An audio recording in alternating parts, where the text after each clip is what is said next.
दोस्तों 15 साल की लड़की और 15 साल का ही लड़का दोनों आपस में पड़ोसी होते हैं और दोनों के घर पे आना जाना होता है। यहाँ पर लड़की और लड़के के बीच में ऐसा संबंध बन जाता है जिसको उसका पिता देखता है और लड़के को खूब मारता है और वहाँ से उसको जाने के लिए बोल देता है।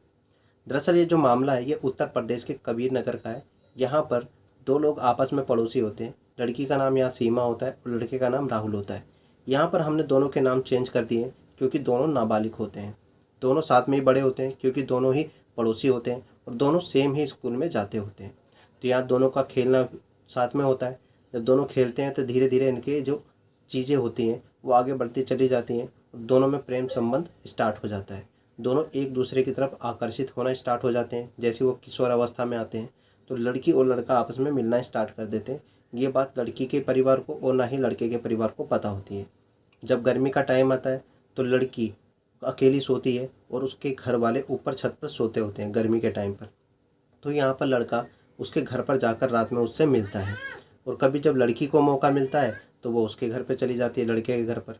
ऐसी मामला चलता रहता है और ये चलते चलते 1 साल करीब हो जाता है। लेकिन जैसे ही एक दिन लड़का लड़की के घर से निकल रहा होता है तो उसका पिता लड़के को देख लेता है और उसको पकड़ता है और अपने घर के अंदर बुलाता है और वहाँ पर उसकी पिटाई करता है और उसके घर वाले भी लड़के की पिटाई करते हैं। और इसके बाद वो सोचता है कि अगर मामला बढ़ जाएगा तो हमारी बहुत ज़्यादा बेइज्जती होगी। वो उनको यहाँ से भगा देता है लड़के को और बोलता है कि अब तुम कभी भी मेरी लड़की से नहीं मिलोगे। तो लड़का रोता रोता अपने घर चला जाता है लेकिन वो किसी को भी कुछ भी नहीं बताता। ऐसे मामला चलता चला जाता है। लड़की की माँ जो होती है अब वो उसके साथ सोना स्टार्ट कर देती है। लड़की जहाँ भी जाती है उसकी माँ उसके साथ में जाती है। लेकिन स्कूल ही ऐसी जगह होती है जहाँ पर दोनों आपस में मिलते हैं। ऐसे कुछ दिन चलता है मामला और लड़की बहुत ज़्यादा परेशान हो जाती है। यहाँ पर जो लड़का होता है उसके पिता की एक दुकान होती है जहाँ पर वो लड़की अक्सर जाया करती थी। लेकिन उस दिन के बाद से उसका पिता उसको उस दुकान पे भी जाने के लिए मना कर देता है। यहाँ तक कि अब वो बात भी नहीं कर पाते। लेकिन स्कूल ही एक ऐसी जगह होती है जहाँ पर दोनों मिलते हैं। यहाँ पर एक दिन ऐसे मामला चल रहा होता है। लड़की लड़के को मैसेज करके बोलती है कि 2 दिन के बाद तुम मेरी अस्थि देखोगे क्योंकि मैं अब और सहन नहीं कर सकती, मैं मरने वाली हूँ 2 दिन के बाद। तो ये लड़का जो होता है वो बहुत ज़्यादा परेशान हो जाता है क्योंकि लड़की का स्कूल भी आना बंद कर दिया होता है उसके माता पिता ने। तो यहाँ पे वो लड़का अपने दोस्त से इस बात की चर्चा करता है। तो बोलता है कि हमारा जो गांव है यहीं से नेपाल 100 या 150 किलोमीटर पड़ता है और अगर तुम दोनों वहाँ पर चले जाते हो तो तुम्हें कोई भी ढूंढ नहीं पाएगा। तो लड़की कुछ दिन ऐसे बीत जाते हैं। तो लड़की के माता पिता जब उसके एग्ज़ाम आने वाले होते हैं तो उसको स्कूल भेजना स्टार्ट कर देते हैं। तो लड़की बोलती है ठीक है। लेकिन दोनों अपने गांव से सेम टाइम पे निकलते हैं और यहाँ पर वो साइकिल का यूज़ करते हैं क्योंकि अगर आप गांव जैसे इलाकों में जाओगे तो ज़्यादातर बच्चे स्कूल जाने के लिए साइकिलों का ही इस्तेमाल करते हैं आज के टाइम में भी। जैसे वो बोलते हैं कि ठीक है, लेकिन वो अपने घर पे बहाना कर देते हैं कि हमारी साइकिल पंचर है और दोनों पैदल वहाँ से चले जाते हैं। जब वो पैदल जाते हैं तो वहीं पर उन्होंने बैग में अपने कपड़े भी रख रखे होते हैं एक्स्ट्रा, जो कि घर के ही होते हैं। तो दोनों चेंज कर लेते हैं वो कपड़े। चेंज करने के बाद वो वहाँ से एक बस में बैठ जाते हैं। जब वो बस में बैठ जाते हैं और दोनों साथ में ही होते हैं और वो बहुत ज़्यादा घबराए हुए होते हैं। जैसे ही वो नेपाल और भारत के बॉर्डर पे पहुँचते हैं वहीं पर एक नेपाली जो उनके साथ में बैठा होता है और एक और आदमी होता है वो भी उनके साथ में बैठा होता है। वो दोनों की जो भी चीज़ें थी उसको भांप लेता है और वो समझ जाता है कि ये नए बच्चे हैं और ये अपने घर से भाग कर आए हैं। तो वो पास में ही जो पुलिस वाला भी होता है उसको वो बता देता है बॉर्डर पर। तो जैसे उसको पता चलता है तो वो दोनों को वहाँ पर उतार लेते हैं। जब वो उसको उतार लेते हैं तो वहाँ पर उनको बहुत ज़्यादा समझाया जाता है कि आपको ऐसा नहीं करना चाहिए, अपने घर को छोड़कर नहीं भागना चाहिए, आप यहाँ से वापस चले जाओ। लेकिन लड़का और लड़की मानने को तैयार नहीं होते। तो वो और भी समझाते हैं और उनको बोलते हैं कि तुम्हारे साथ में कुछ भी यहाँ पर अनहोनी हो सकती है रात के टाइम।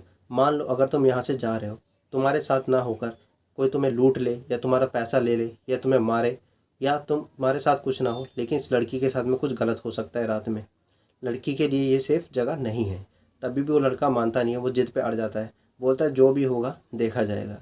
तो वो पुलिस वाला बोलता है ठीक है चलो, अभी तो मैं तुम्हें तुम्हारे घर पे नहीं भेज रहा हूँ, लेकिन 1 दिन के लिए मैं तुम्हें यहाँ पे रहने का इंतज़ाम कर देता हूँ और उसके बाद सोच कर मुझे बताना। वो ऐसे ही करता है। उनको वहाँ पर ले जाकर एक घर पर रोक देता है और उनके खाने पीने हर चीज़ का इंतज़ाम वो कर देता है। अगली सुबह वो पुलिस वाला वहाँ पर आता है। पुलिस वाला वहाँ पर आता है और उनसे पूछता है कि तुमने क्या सोचा। इसके बाद वो बोलते हैं, कुछ जवाब नहीं देते, लेकिन वो उनकी इस चीज़ को समझ जाता है तो वो बोलता है ठीक है, अगर तुम्हें और टाइम चाहिए तो और टाइम ले लो। वो रोज़ आता है पुलिस वाला और रोज़ उनको खाने की चीज़ें देकर वहाँ से चला जाता है। ऐसे लगातार 10 से 15 दिन बीत जाते हैं। पहले तो वो उनके ऊपर शक करते हैं, लेकिन धीरे धीरे वो पुलिस वाले के साथ ऐसा घुल मिल जाते हैं कि उनको उसके साथ में भी अच्छा लगने लग जाता है।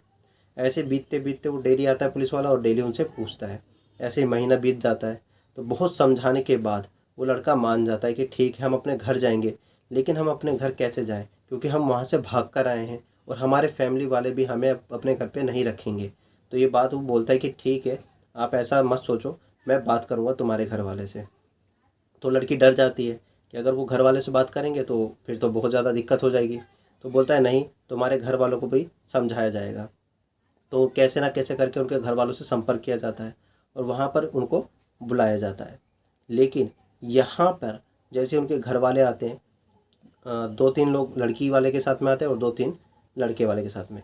यहाँ पर बहुत ज़्यादा उनको समझाया जाता है और दोनों एक दूसरे के माता पिता को देख कर रोना स्टार्ट कर देते हैं।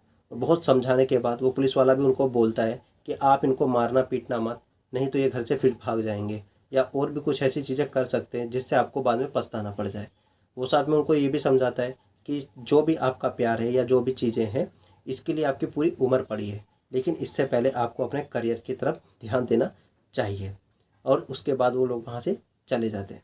लेकिन इसके साथ मैं ये भी आपको बता दूं कि यहाँ पर जो उनको रखा गया था और जो भी उनका खान पीन था, वो एक एनजीओ संभालता है। क्योंकि भारत और नेपाल के बीच में एक एनजीओ पहले काम करती थी, जो ये काम करती थी और वो सब की चीज़ें देखती थी और लोगों जो इस तरीके से भाग कर आते थे उनकी मदद करती थी। क्योंकि नेपाल के बॉर्डर पे बहुत सारी ऐसी चीज़ें हो रही थी जिसको देखते हुए वहाँ का प्रशासन बहुत ही ज़्यादा परेशान था। क्योंकि जो लोग बाहर से भाग कर आते थे नेपाल में, उनके साथ या तो लूटमार हो जाती थी या लड़कियों के साथ रेप वाले काम हो जाते थे। तो इससे उनकी सरकार बहुत परेशान थी। कुछ टाइम तक इस एनजीओ ने वहाँ पे काम किया, लेकिन इस एनजीओ के अंदर भी बहुत सारी ऐसी मामले उठने लग गए और करप्शन का मामला भी आने लग गया, जिसको देखते हुए नेपाल की सरकार ने इस एनजीओ को भी बाद में हटा दिया था। लेकिन यहाँ पर जिन लड़कों की मैं बात कर रहा हूँ, उस लड़की की बात कर रहा हूँ, उनको वहाँ पर अच्छे से उनके घर पे वापस भेज दिया जाता है। इसलिए सबसे पहले अपने करियर पे ध्यान देना चाहिए। ये चीज़ें आप बाद में भी कर सकते हैं। अगर आपको ये कहानी अच्छी लगी हो तो लाइक करके सब्सक्राइब ज़रूर कर लें और फॉलो ज़रूर करें।